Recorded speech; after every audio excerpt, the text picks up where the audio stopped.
Hi, everybody, and welcome to tonight's show.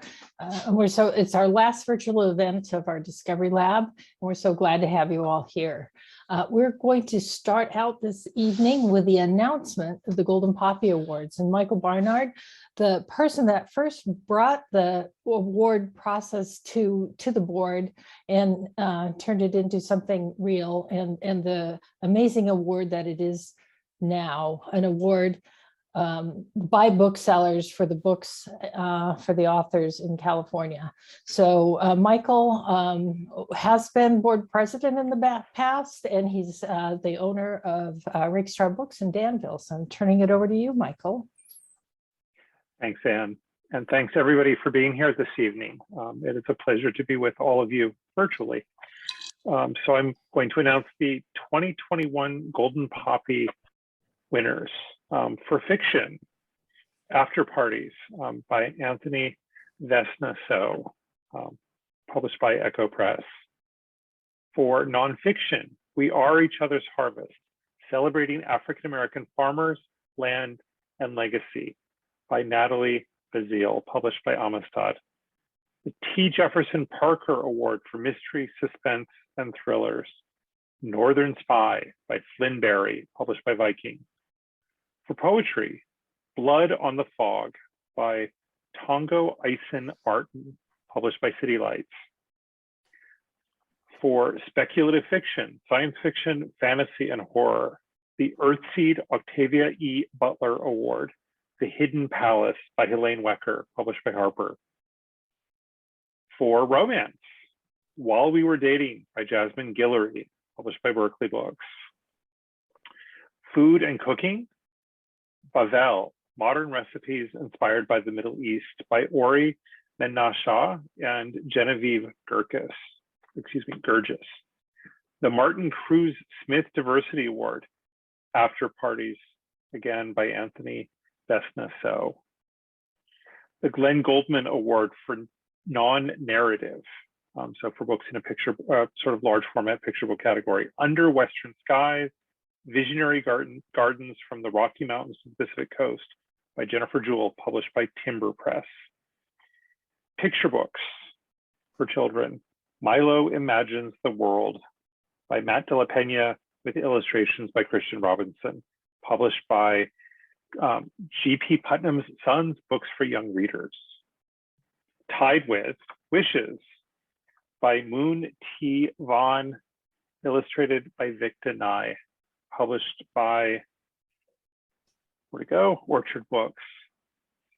For middle grade readers, Weird Kid by Greg Von Eekout, published by HarperCollins. Young adults, Squad by Maggie Takuta Hall, illustrated by Lisa Steele, published by Green Willow. And then for Mirrors and Windows, in illustrated books, Eyes That Kiss in the Corners by Joanna Ho, and illustrated by Young Ho, published by HarperCollins. And then for middle grade and young adults in Mirrors and Windows, Luck of the Titanic by Stacey Lee, published by G.P. Putnam Sons Books for Young Readers. A great list of books, what a great list of California authors and illustrators, and a pleasure to celebrate them. Thank you for everybody who voted, and let's go out and sell some of these. It'll be exciting. Thank you, Michael. And also thank you to all the committee members that gathered the lists and read the books and put together the ballots. There was a lot of work involved in this. And then thank again to all the booksellers that voted for their favorites. Thank you so much. Next up in the evening is we have Kim Robinson, editorial director, presenting the People's Guides to wonderful travel books. So I'm going to turn it over to you, Kim. Great, thank you so much to our Kaliba hosts. We're just thrilled to be here among so many wonderful California booksellers. I've been in probably many of your stores, and I can't wait to return to more of them. It's one of the big, great pleasures of the reopening is being able to get back in bookstores. So I'm the editorial director at the University of California Press and the proud acquisitions editor of the People's Guide series. I'm delighted to be introducing this panel to you today because I love this series, and I'm so pleased to get to share more about it with you. The series launched in 2012 with the publication of the Los Angeles Guide. And the book was enormously well received and it's turned into a steady seller. And I believe it's because these guides do something truly unique. They turn the format of a tourist guidebook on its head, and they focus not on the places and stories of a small elite segment of the population, but rather focus on the vibrant stories of the 99%. And these guides aren't just for tourists, they're absolutely also for locals. And the reception of the LA Guide shows that the people of LA love it, they get it, and it really strikes a chord. Since then, we've published 2 other guides to Boston and to San Francisco Bay Area, and those communities get it too. And in January, we'll publish 2 more to New York City and to Orange County, California. So today we're excited to discuss the 3 California guides to LA, San Francisco, and Orange County. And I'm joined here by 3 of the co-authors to the guides, and one of whom is also one of the series co-editors. So I'll welcome her first. Wendy Cheng is not only co-author of the first book in the series, to the guide, People's Guide to Los Angeles, but also co-editor of the People's Guide series, along with Laura Polito and Laura Barraclaw. Wendy is Associate Professor of American Studies at Scripps College. We're also joined by Rachel Brahinsky, co-author of the San Francisco Bay Area Guide, which published just about a year ago. She is an associate professor at the University of San Francisco, where she's affiliated with the Politics Department, the Urban Studies Program, and the Graduate Program in Urban and Public Affairs.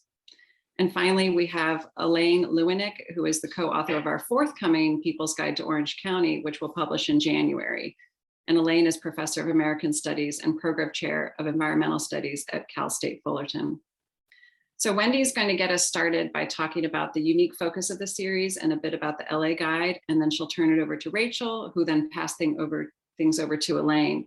And we'll be sure to leave some time for questions at the end, and you can post your questions in the chat or in the Q&A box. So Wendy, over to you. Thank you so much, Kim. Okay. So good evening, everyone. We're in that weird Zoom space where you can see us and we can't see you, but try to get comfortable. So first, I just wanted to thank my favorite local bookstores, Skylight Books and Roman's Bookstore in Pasadena, who are big supporters and continue to be big supporters of the People's Guide to LA, and are some of my favorite places to go. Sorry, Wendy, we just see the your computer screen and not the PowerPoint. Oh, if shoot. you could like re-pull it up Sorry. again. No, you're Yeah. good. Just want to make sure they see it. Sure. I think I'd never done this before. Okay, let's see. There we go. Okay, thank you. Okay, so I'll just get right into it. A People's Guide to LA is an alternative tour guide that documents sites of racial, class, gender, and environmental struggle in LA County's history and landscape. We wanted to show how history and landscape are all products of struggle, and how the urban landscape is shaped by power, whether that's the power of the state, the power of capital, or members of marginalized groups. The idea for the book initially came out of Laura Polito's research for Black, Brown, Yellow, and Left, which looked at radical third world left activism in Los Angeles during the 1960s and 1970s. Laura Barraclaw and I were both still graduate students when we started working on it, but eventually Laura Barraclaw wrote a book on suburban development, rural ideology, and white privilege in the San Fernando Valley, Making the San Fernando Valley. And I wrote a book about Asian Americans and Latinx people in the San Gabriel Valley, the Chengs next door to the Diaz's. So the 3 of us had complementary expertise on different regions and aspects of LA.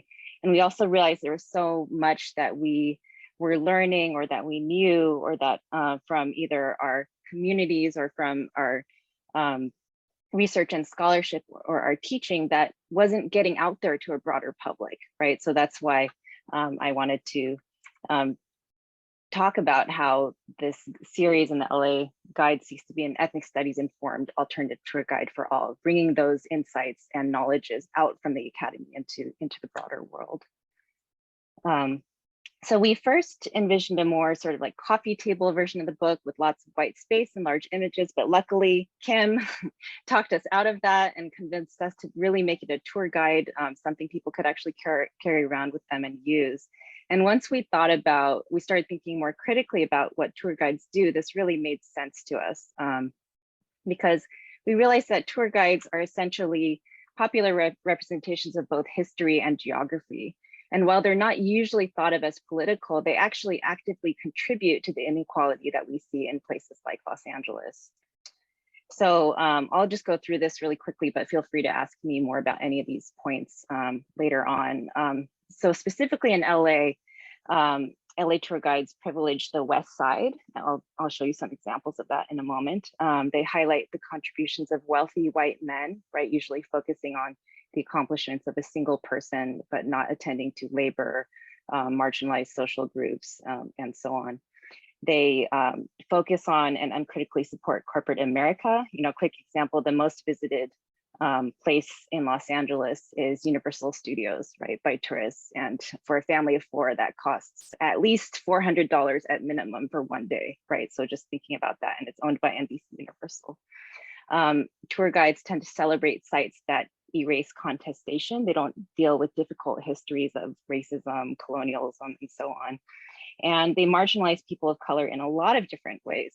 One of those is by erasing them spatially, right? And I'll talk more about what that actually looks like in LA. Or they do this kind of partial or selective inclusion, right, of sites that celebrate a certain kind of cultural diversity, but leave aside those complex histories, right, and usually gear you towards eating and buying things. Okay, so a couple examples of this sort of West Side bias, right? Here are a couple examples from guides that show hot hoods, hot neighborhoods, right? Coming right here in an arc from downtown way over to the West Side, right? Or best in 2 days, where you could start in Beverly Hills and end up in Malibu, right? And if you actually look at the geography of LA, this data is from 2010, it hasn't been updated yet, but you can see this is one dot for every person counted in the census in LA from 2010. And this right here is downtown. I don't know if you can see my little hand there, but where it says Los Angeles is downtown, and then you see this arc of blue dots, right, that extends westward. That's white, the white population, right? And then the other colors you can see, the yellow is Latinx, red is Asian, and green is African American, right? So this gives you a sense of places and people that are literally left out of most tour guides to Los Angeles. Oops, clicked on something. Okay. So what we wanted to do in contrast was these things, right? Foreground power, how it works, focus on spaces that are normally excluded, present marginalized people as historical actors with dignity, bring people to places that don't normally benefit from tourism, encourage people to be conscious tourists and residents, and encourage people to analyze landscapes. And so this is our map of LA, right? Where you see it's county-wide, it's distributed across different areas of all of LA, right? Not just downtown to the West Side. And we also tried to decenter that arc of downtown to the West Side by naming what is typically thought of as all of LA as North Los Angeles, right? And then giving equal weight to South Los Angeles, the East Side and the San Gabriel Valley, and so on. I'll give some examples of the ways that we approached sites. So for example, Mariachi Plaza in Boyle Heights, instead of focusing in on sort of the colorful cultural aspects of it, we present these musicians as workers, right? And we think about how the informal economy functions in LA, how that shows immigration, globalization, right? Unequal access to different kinds of labor opportunities and so on. We do cover some sites that are also covered in mainstream tour guides, but we tell them differently. The San Gabriel Mission, we don't tell it as a sort of romantic aspect of California's Spanish past, but we talk about it as a place of genocide, of colonialism, of exploitation of indigenous people, and also of rebellion. Okay. We tend to places that are no longer visible in the landscape, right? This gap right there, that vacant lot, was the Black Panther Party headquarters in South LA that was destroyed by a raid from the LAPD, right? So we want to make those places exist again, right, in people's minds, and help them see what was there, even if it's not physically there in the landscape anymore. And then we also tell oppositional stories. This is the Malibu Beaches entry, but instead of focusing on the glamour and beauty of Malibu, we focus on the struggle between public and private space, and of how wealthy people in Malibu try to block off access to the ocean, right? But actually, there are groups like the LA Urban Rangers that take people out to show them what is actually public beach space.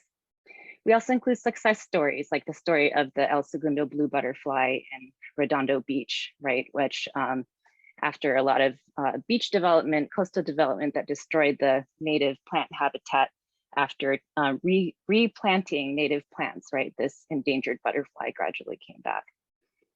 Or the Altadena Open Housing Covenant, where a lot of residents from all different races got together to affirm in the late 50s and 1960s that everyone should be able to choose where they should live, right? And Altadena remains a relatively diverse place today, although that's changing, but that's another topic. So to close my slightly more than 5 minutes, radical history is cool, right? There's our mayor, Eric Garcetti, right, prominently placing People's Guide to LA on the shelf behind him.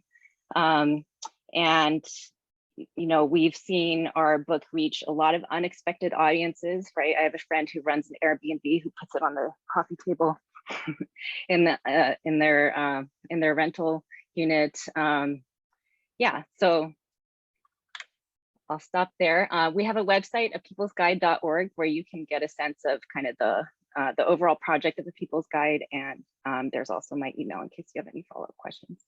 Thank you. And I will turn it over to Rachel. Thank you. Let me just share my screen.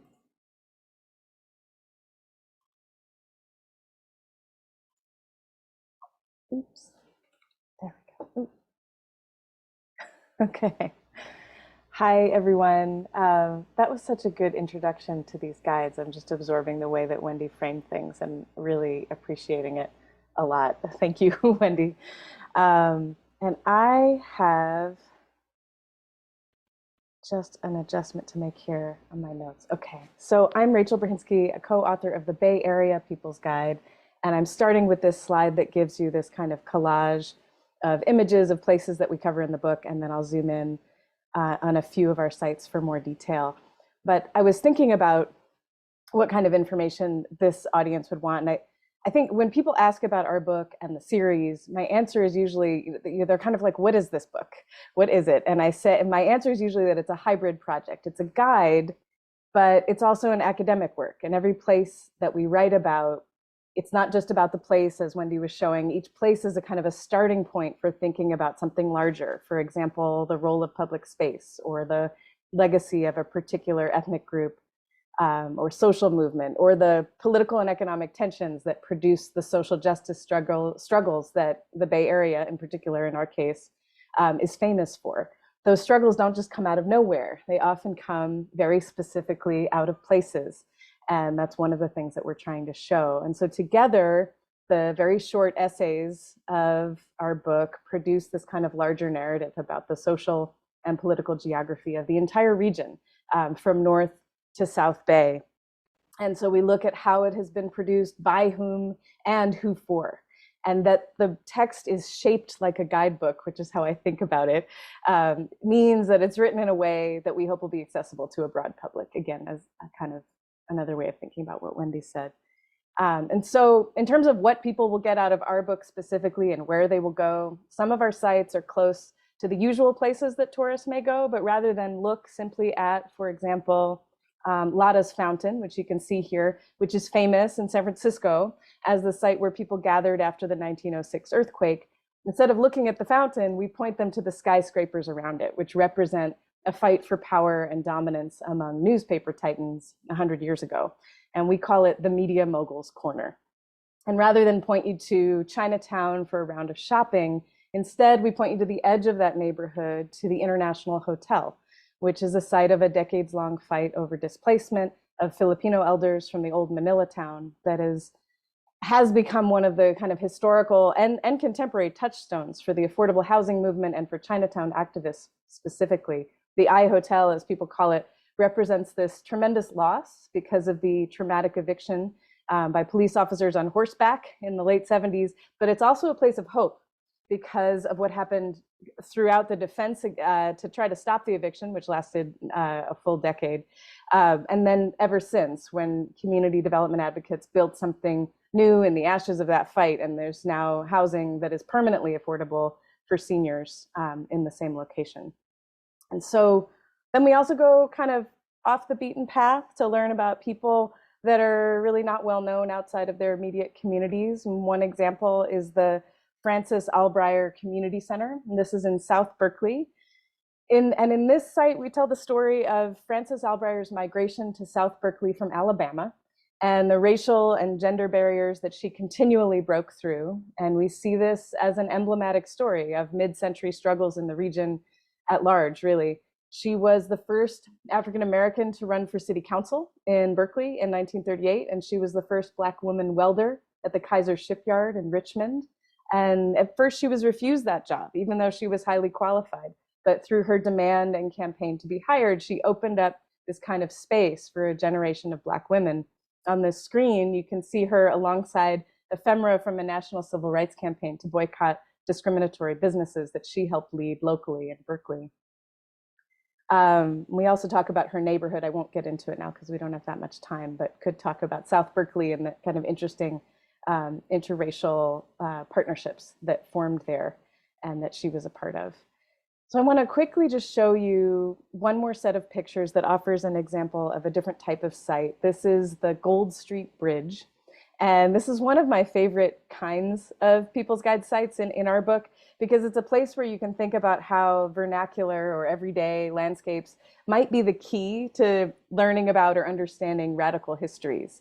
So this bridge, which connects the city of Santa Clara to Alviso, is interesting because Alviso itself is a fascinating place to visit in its own right. It's a very small, largely Latinx enclave with a great cluster of 19th century structures. There are Victorians, industrial buildings, and some simple cottages kind of throughout the historic urban core. But this is in stark contrast with the very large modernist, or maybe they should be called futuristic, buildings of Silicon Valley that are literally just across the bridge. If you stand in the middle and look one way and then turn the other way, you have these kind of opposite views that you see. And that contrast is a major clue that there's something interesting going on here. And so when we dug into it, we found that this bridge is the place where Chicano activists set up a toll booth as part of a campaign in 1973 to demand that the city of San Jose pave their streets. And in the book, we tell the story of how the city of Alviso went from being a Santa Clara boomtown to an underdeveloped enclave, home to a succession of immigrant groups, and eventually largely home to Chicano families. And that's when the toll booth activism took place. I have a picture of it here. This was an attempt to draw attention to the disinvestment that was becoming the norm in Alviso, which had been incorporated into San Jose, which was starting to sprawl 5 years earlier. And you can see there that here that they did make the San Jose Mercury News. It took us a long time to find this photograph, but we finally found it. And the street paving was the one visible issue of concern. But of course, it was just kind of the tip of the iceberg. They were concerned about problems with housing and health and jobs and other concerns as well. And the struggle kind of continues. Today, the land in Alviso is sinking, in part because of the long history of overdrawing groundwater for agricultural and industrial uses, in spite of the impact on the community. So you can see this town from Caltrain, actually, for just riding the train to San Jose. So one last quick note before I pass the baton. This book was made through the labor and creativity of a large group of people. And so I wanted to get some of their names up on the screen. And I just also want to add, they're not on here, and they should be, all of the wonderful people at UC Press who made it happen every step of the way, from Kim on around. And so the point that I just wanted to make here is nobody does anything alone, particularly a book like this, no book at all, but particularly a book like this. And we all need each other. And it's really fun to be a part of this bigger series too, because it's, we did this book, but it was with the advice, consultation, direction, and support of Wendy's crew, and then with all of these other people who are working on these projects across the country. I think it's still within the US, although maybe there are books in the works elsewhere as well. And so it's just been really special to be a part of this project. And thanks for listening. Feel free to get in touch if you have questions, and I'm going to try to unshare my screen and pass on to Elaine, excuse me, Elaine. It's fine. in Now your it's book. my turn to do this screen share.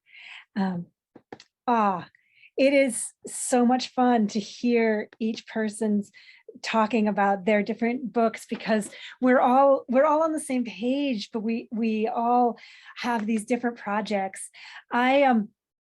I was at the Urban History Association conference, and I ran into Laura Barraclough, and I was raving about A People's Guide to Los Angeles, because it's not just for tourists, it's not just a guidebook, it's incredibly teachable. I was using it in my college classes, and it was inspiring my students.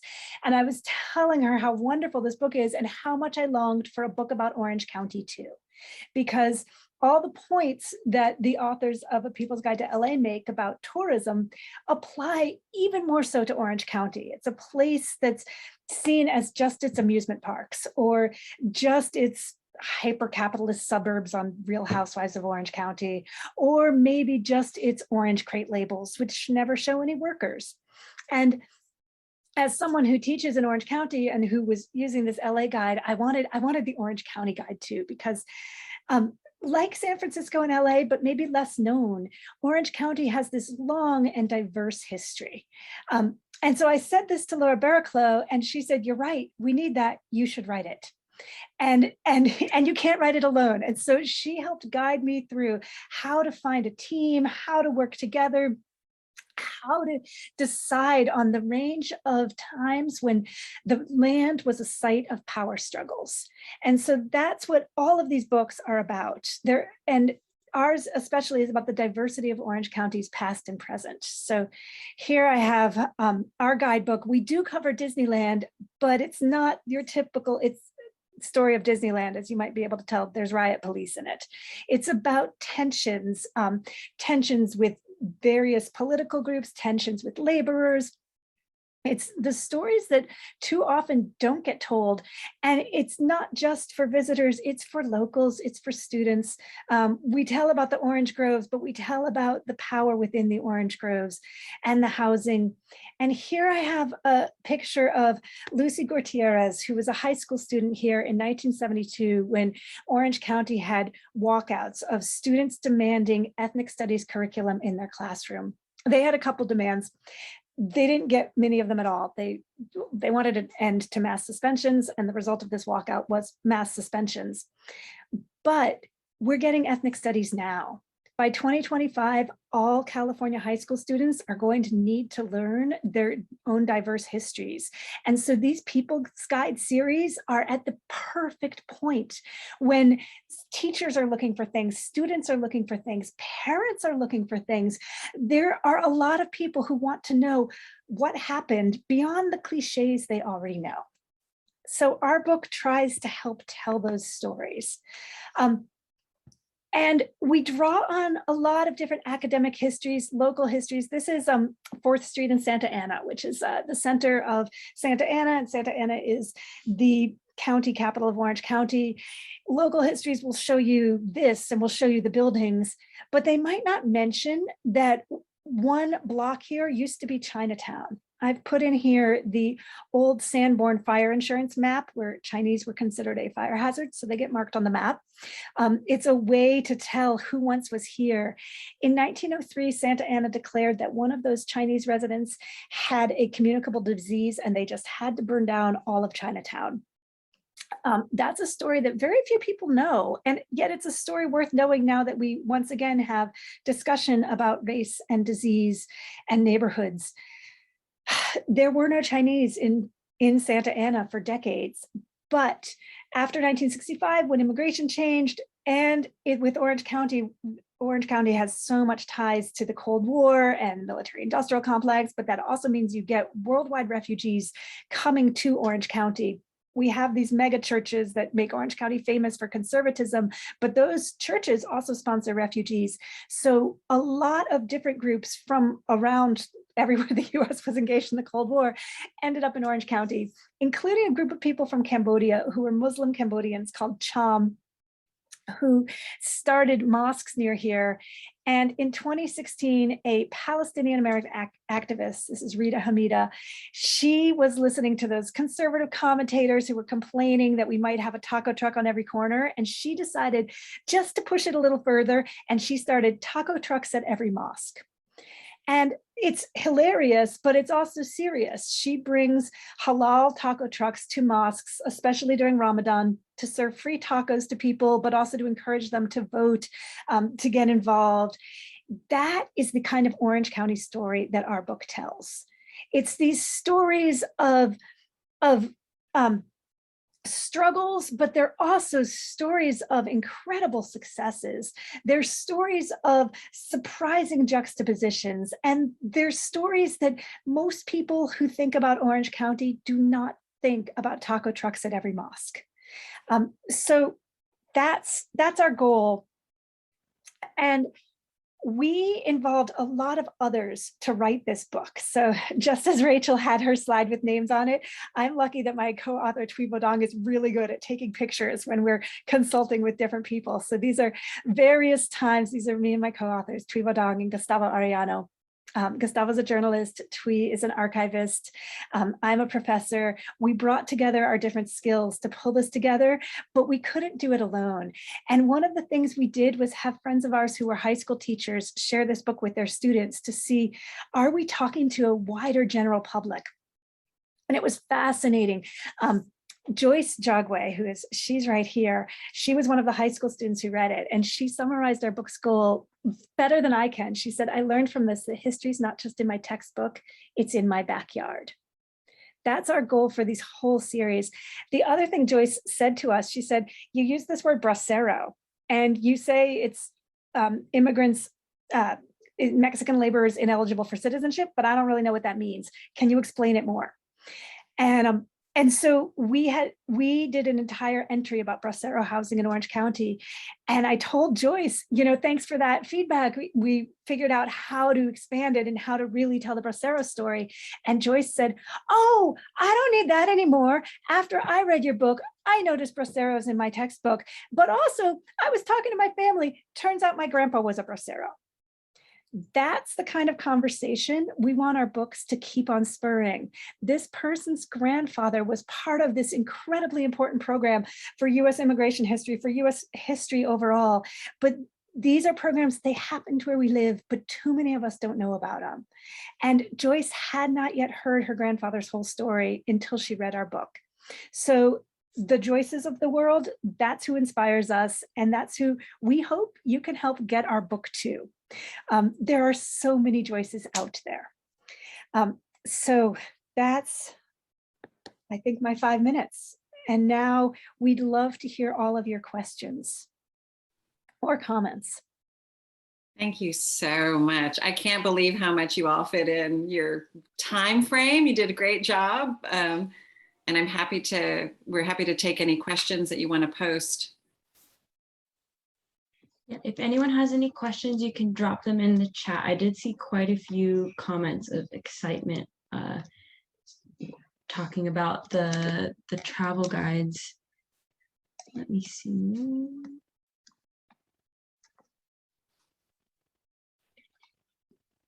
I actually have a couple of questions, so we'll get started. I came prepared. So Rachel, you center the book, it's about the San Francisco Bay Area, but that's typically seen as anchored in San Francisco, but you really anchored it in the East Bay and started the whole book starts in Oakland. And I'm wondering about how you did that and why you made that decision. Thank you for asking that. And I know I didn't really present it that way this time, and I was thinking about it this morning.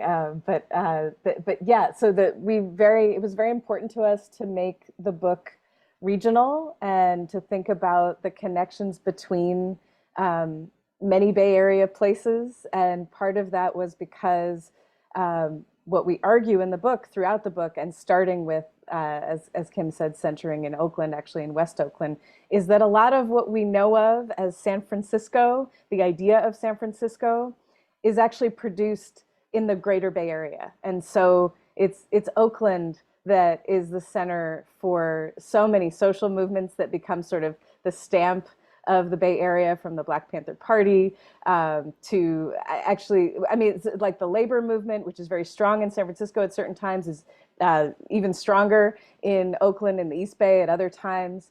The kind of international character of the Bay Area, immigrants from so many different countries often are coming through and staying and building and creating life in the East Bay, but also in the South Bay. And then the North Bay has a slightly different character. But so it was really important for us to start in Oakland and think about the kind of the meaning of the region from this place that right now mostly gets treated in the news as sort of this place that San Franciscans go when they get priced out. But in fact, what we argue is that, you know, for a very long time, that there's this kind of deep engagement with the ideas of San Francisco-ness that we think we understand to be kind of just associated with the 7x7 city. And I love San Francisco, but we wanted to really decenter the way that San Francisco is produced and hopefully provide a more accurate picture of it. And I just had a question pop in the chat. Before you wrote these guides, had you passed by some of these spots without even knowing? And also I'd like to add, gone back and like completely changed your view.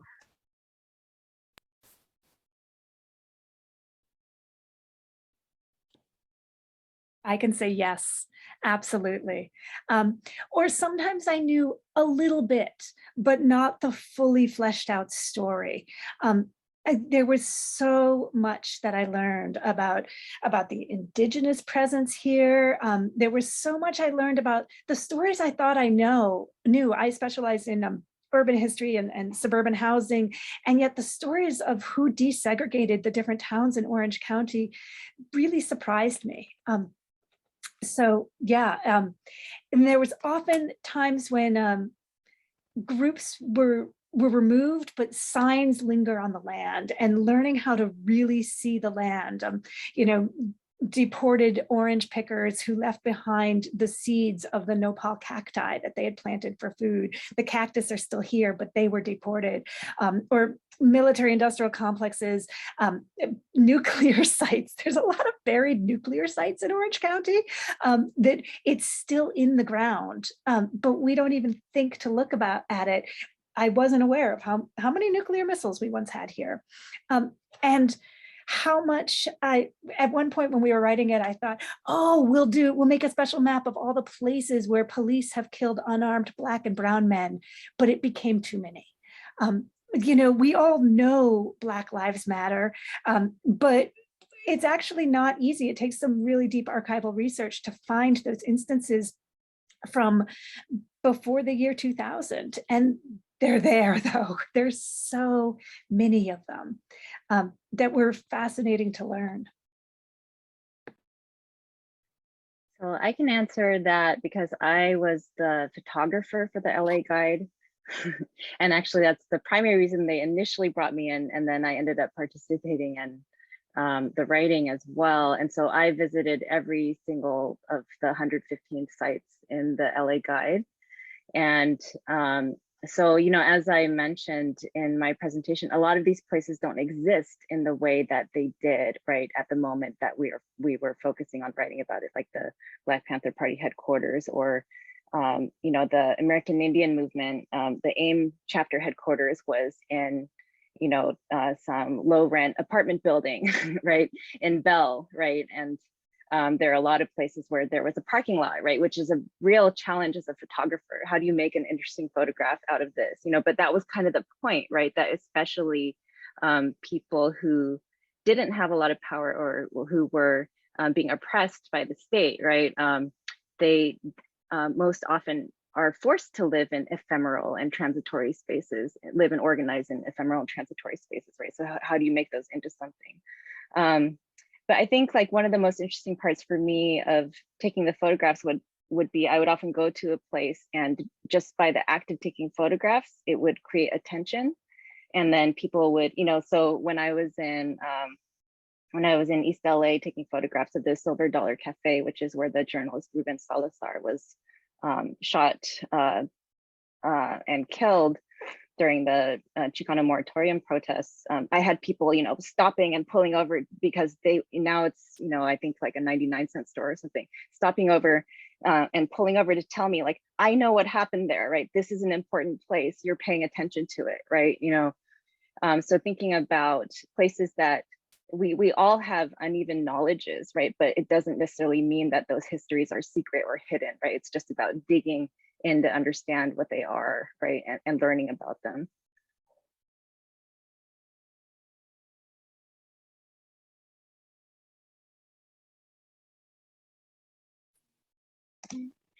And one more in here. Given the tremendous body of work required to produce a people's guide, are there plans for more cities, San Diego perhaps, from Chris? Well, we have guides underway to New Orleans and the greater Richmond, Virginia area, but not San Diego yet. We do have a very early stage San Diego team that we're very excited about, so fingers crossed that they'll pull together a proposal. It is a tremendous amount of work, which has been on the series editors' parts, on all of the authors and the author teams. And I was glad you mentioned all of the people involved, because it's been years of labor for all of these teams. And I'm so grateful they've been so committed to doing it and really bringing these books into the world, because I just think they're endlessly fascinating, but also incredibly important. And that is a wonderful combination. Another question someone just said, have international cities ever been considered as site volumes? Wendy, do you want to answer that? Yeah, so we just had a proposal submitted for Tokyo.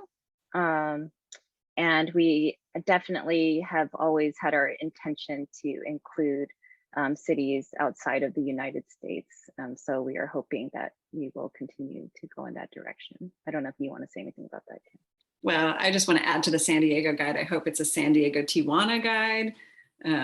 So we have always wanted to include some international places. And so I think that would be a great place to start.